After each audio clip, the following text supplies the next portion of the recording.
Hi friends, எல்லோருக்கும் வணக்கம். எல்லோரும் எப்படி இருக்கீங்க? நல்லா இருக்கீங்களா? இன்றைக்கி நம்ம அடுத்த பார்ட்டு தான் பார்க்க போகிறோம். அதுக்கு முன்னாடி நீங்கள் நம்ம சேனலில் வீடியோ பார்க்குறது ஃபஸ்ட் டைமாக இருந்தால் கண்டிப்பாக சேனலை சப்ஸ்கிரைப் பண்ணிவிடுங்க.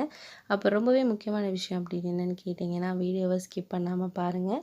அப்போ தான் நான் கதையில் எப்படி பேசியிருக்கேன், உங்களுக்கு அந்த கதை பிடிச்சிருக்காங்கிறத உணர முடியும். ஒரு கதையை நீங்கள் கேட்டதுக்கான ஒரு முழுமையான திருப்தி உங்களுக்கு கிடைக்கும். சரி, வாங்க கதைக்குள்ளே போகலாம் ஃப்ரெண்ட்ஸ். என்னோட சித்தி சொன்னாங்க, "நீ இப்படியே இருந்துச்சுன்னா உனக்கு மனசு நீ ரொம்ப கஷ்டப்படுவ. அதையே பற்றி நினச்சிக்கிட்டு இருந்தே ஒன்றும் ஆக போகிறதில்ல. உனக்கு கொஞ்சம் ரிலாக்ஸ் ஆகிறதுக்கு என்னோடய அக்கா வீட்டுக்கு நீ போயிட்டு வா. நான் அவகிட்ட ஃபோன் பண்ணி நான் சொல்கிறேன். இது மாதிரி வரான் அப்படின்னு சொல்லிட்டு நான் சொல்கிறேன். ஒரு 10 நாள் போயிட்டு நீ அங்கே இருந்துட்டு வா. ஒன்றும் பிரச்சனை இல்லை. இங்கே வேலையெல்லாம் நாங்கள் அட்ஜஸ்ட் பண்ணிக்கிறோம், எல்லாம் பார்த்துக்குறோம். ஒரு 10, 15 நாள் நீ போய் இருந்துட்டு வந்தேன்னா உனக்கு கொஞ்சம் ரிலாக்ஸாக இருக்கும். ஒன்றும் ப்ராப்ளம் கிடையாது" அப்படின்னு சொன்னாங்க. அதுக்கப்புறம் நான் என்ன நினச்சேன்னா, சரி நம்ம இங்கேயே இருந்தோம்னா சில நேரங்கள்ல நம்ம ஏதாச்சும் ஞாபகப்படுத்திக்கிட்டே இருக்கோம். கொஞ்சம் நம்மளும் கொஞ்சம் அந்த ஊருக்கு போயிட்டு வந்தா கொஞ்சம் ரிலாக்ஸேஷனாக இருக்கும். கொஞ்சம் அது ஒரு கிராமங்கிறதுனால நம்மளுக்கு ஒரு மனசு நிம்மதி கிடைக்கும். இங்கே போய் பார்த்துட்டு கொஞ்ச நாள் இருந்துட்டு வந்தா, ஒரு 10, 15 நாள் இருந்துட்டு வந்தா நல்லாயிருக்கும் அப்படின்னு நினச்சிட்டு தான் என் மனசுக்கும் தோணுச்சுன்னு சொல்லலாம். சரின்ட்டு நான் சித்திக்கிட்ட சொன்னேன். "சரி சித்தி, நான் போகிறேன். ஒன்றும் பிரச்சனை இல்லை. நான் போய் அவங்க வீட்டில் இருக்கேன். இருந்து தான் பார்க்குறேன். அப்போ தான் என் மனசும் கொஞ்சம் மாறுது. அந்த பிரச்சனைகள்லாம் கொஞ்சம் மறந்து பழைய நிலைமைக்கு வருதா அப்படிங்கிறத நினச்சிக்கிட்டு நான் இருந்தேன். சரின்னு சித்தி பஸ்ஸுக்கு டிக்கெட்லாம் எடுத்தாந்து கொடுத்து, எல்லாம் அவங்க அக்காவுக்கு பலகாரமாக செஞ்சு கொடுத்தாங்க. அவங்க அக்காவுக்கு பார்த்திங்கன்னா ஒரு பையன்.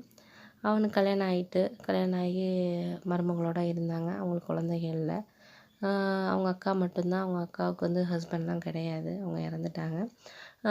அப்படி இருக்கிறப்போ சரி அப்படின்னு சொல்லிட்டு போவோம் அப்படின்னு சொல்லி முடிவெடுத்து கிளம்பிட்டேன். கிளம்பி பஸ்ஸில் போயிட்டுருக்கப்போ எனக்கு சில ஞாபகங்கள் வந்துச்சு. என்ன அப்படின்னா, அவங்க வீட்டுக்கு ஒரு 4 வருஷத்துக்கு முன்னாடி அவங்க பையன் கல்யாணத்துக்கு போனது தான். நான், சித்தி எல்லோரும் போயிட்டு நாங்கள் தான் கல்யாண வேலைகள்லாம் பார்த்தோம்.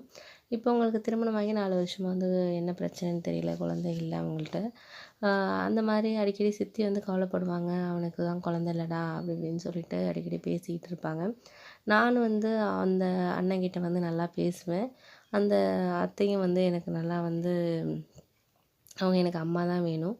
அவங்க நல்லா என்கிட்ட பேசுவாங்க. அதாவது அவங்க தங்கச்சியோட முதல் தரத்து பையன் மாதிரி என்கிட்ட நடந்துக்க மாட்டாங்க. அவங்க தங்கச்சி பையன் மாதிரி தான் எனக்கு ட்ரெஸ் வாங்கி கொடுக்குறது எல்லாமே பண்ணுவாங்க அவங்க. அதனால எனக்கு அவங்க வீட்டுக்கு போகிறதுக்கு ரொம்ப ஒரு கஷ்டமாலாம் இல்லை. ஏன்னா அவங்க கொஞ்சம் என்கிட்ட நல்லா பேசுகிறதுனால நம்ம சூழ்நிலையெல்லாம் அவங்களுக்கு தெரிஞ்சிருக்கும் அப்படின்னு சொல்லிட்டு நானும் இருந்தேன். ஊர் வந்துருச்சு. சரி, இறங்கி இருந்தேன். அப்போ அண்ணன் தான் அழைக்க வந்தார். அழைக்க வந்ததுக்கப்புறம், "நான் வேலைக்கு போகணுன்டா, உன்னை போய் அழைச்சிட்டு விட்டுட்டு தான் போய் கிளம்பி போகணும்" அப்படின்னு சொல்லிட்டு பைக்கில் ஏற்றி என்னை அழைச்சிட்டு போனார். போகிற வழியிலே பேசிட்டு போனோம். "எப்படிண்ணே இருக்கீங்க? நல்லா இருக்கீங்களா?" அப்படின்னு கேட்டேன். "நல்லா இருக்கேன்டா. எதையும் பற்றி நீ நினச்சிக்கிட்டு இருக்காத. சித்தி சொன்னாங்க, ஒன்றும் பிரச்சனை இல்லை, எல்லாம் சரியாயிடும். நீங்கள் இரு, ஒன்றும் பிரச்சனை இல்லை. எனக்கு வேலைக்கு இருக்குது. காலைல போய்ட்டு நான் நைட்டு தான் வருவேன். நீ பார்த்துக்கோ. நீ ரெஸ்ட் எடு, நல்லா சாப்பிட்றா" அப்படின்னு சொல்லி பைக்லேயே பேசிட்டு போனார். அப்புறம் அழைச்சோண்ட வீட்டில் விட்டதுக்கப்புறம் அவங்க இருந்தாங்க, எங்கள் சித்தியோட அக்கா. "என்னடா எப்படி இருக்க? நல்லா இருக்கிறியா?" அப்படின்னு கேட்டாங்க. "நல்லா இருக்கேன். நீங்கள் நல்லா இருக்கீங்களா?" அப்படின்னு கேட்டேன். இருக்கேன்டா, என்ன பண்ணுறது, உடம்பு தான் அடிக்கடி ஏதாச்சும் பிரச்சனை பண்ணிக்கிட்டு இருக்கு. ஏதாச்சும் உடம்புக்கு முடியாமல் போயிட்டு தான் இருக்குது" அப்படின்னு சொன்னேன். அவங்க சொன்னாங்க, "அது எல்லாமே ஒரு ஒரு அந்தந்த நேரத்துக்கு பண்ணுறது தான்" அப்படின்னு சொல்லி நான் அவங்கக்கிட்ட பேசிக்கிட்டு இருந்தேன். "சரி, நீ போய் குளிச்சுட்டு வா, நான் அண்ணியை சாப்பாடு எடுத்து வைக்க சொல்கிறேன்" அப்படின்னு சொன்னாங்க. சரி, எங்கே அண்ணி அப்படின்னு கேட்டதுக்கு, "அந்த சமையல் வச்சுக்கிட்டு இருக்கா, நீ போய் ஃபஸ்ட்டு குளிச்சுட்டு வா" அப்படின்னு சொன்னாங்க. சரி அப்படின்னு சொல்லிட்டு நானும் போயிட்டு குளிச்சுட்டு எல்லாம் பண்ணிட்டு வந்தேன். வந்ததுக்கப்புறம் சாப்பாடு எடுத்து வச்சாங்க. எடுத்து வச்சுட்டு, "சாப்பிட்றா, நல்லா சாப்பிடு. நீ சரியாக சாப்பிட்ருக்க மாட்ட. இப்போ ஒரு வாரம் 10 நாளா தங்கச்சி சொன்னா" அப்படின்னு சொன்னாங்க. "என்ன இப்படி ஆயிடுச்சு அப்படின்லாம் நீ நினச்சி கவலைப்படாதடா. எதா இருந்தாலும் நம்ம சமாளிக்கணும் தான். இதுக்காக நீ அதெல்லாம் ஃபீல் பண்ணிக்கிட்டு இருக்காத. அந்த பொண்ணுக்கு உன்னோட வாழ குடுத்து வைக்கல. உன்ன மாரி நல்ல ஒரு உழைப்பாளியோட வாழ குடுத்து வைக்கல. அப்படின்னு சொல்லிட்டு நீ நல்லா பார்த்துக்கோ பொண்டாட்டியும்" அப்படின்னு சொல்லி அவங்க சொல்லிக்கிட்டு இருந்தாங்க.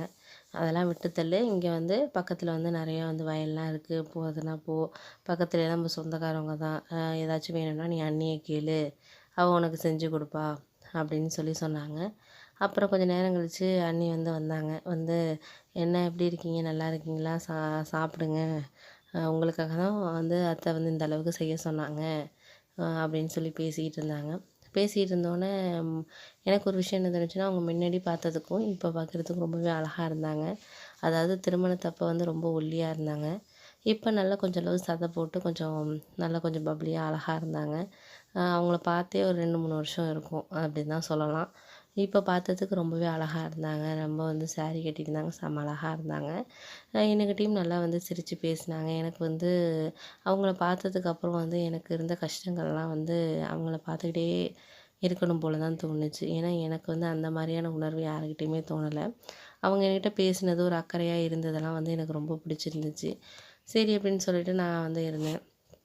அப்போ அந்த சமயத்தில் வந்து அவங்க என்ன சொன்னாங்கன்னா, இப்படியே வந்து இருந்துகிட்டு இருந்தப்போ வந்து கேட்டாங்க, "நீங்கள் அதெல்லாம் நினச்சி ஃபீல் பண்ணாதீங்க. கல்யாணம் என்னது நல்லதுன்னு நினச்சிக்கோங்க. இதே அந்த பொண்ணு கல்யாணத்துக்கு அப்புறம் இந்த மாதிரி சொல்லியிருந்தா என்ன பண்ணுவீங்க? அப்போ உங்கள் 2 பேருக்குள்ளேயுமே வந்து கஷ்டமா தான் இருந்திருக்கும். இப்பயே அந்த பொண்ணு சொன்னது ரொம்ப நல்லதுன்னு நினச்சிக்கங்க." அப்படின்னு சொல்லிக்கிட்டு இருந்தாங்க. சரின்னு அப்படி பேசிக்கிட்டு இருக்கப்போ நானும் கேட்டேன், "நீங்கள் ஏதாச்சும் ஹாஸ்பிட்டல் போனீங்களா? குழந்தை இல்ல அப்படின்னு சொல்லி அத்தை ஃபீல் பண்ணுறாங்களே, என்ன தான் பிரச்சனை? என்ன?" அப்படின்னு சொல்லி கேட்டதுக்கு, "அதை பற்றி என்கிட்ட நீ கேட்காதப்பா. அதை பற்றி கேட்டாலே எனக்கு மனசு ரொம்ப கஷ்டமாக இருக்குது. நான் என்ன பண்ணுவேன் சொல்லு? நாங்களும் எவ்வளோ டாக்டர்ஸ்ட்ட காமிச்சாச்சு. நான் வந்து எவ்வளோ டெஸ்ட்லாம் எனக்கு பண்ணிட்டாங்க. எல்லாமே பண்ணியாச்சு. ஆனா வந்து யாருக்கு பிரச்சனை அப்படின்னே சொல்ல மாட்டேங்கிறாங்க. இது எடுக்கலாம், அது எடுக்கலாம் அப்படின்னு சொல்கிறாங்க. இந்த டேப்லெட் முழுங்க, அது முழுங்க, இது முழுங்குன்னு இது செய்யலாம், அது செய்யலாங்கிறாங்களே தவிர, என்னதான் எங்களுக்கு ஒரு சொல்யூஷன் வந்து யாருமே குடுத்த பாடு இல்ல." அப்படின்னு தான் சொன்னாங்க. "நீங்க அத நெனச்சு ஃபீல் பண்ணாதீங்க. கண்டிப்பா வந்து அதெல்லாம் குழந்த பொறக்கும். கொஞ்சம் லேட்டா வந்து இருக்கும். ஆ அதனால வந்து நீங்க ஃபீல் பண்ண வேண்டியதில்ல.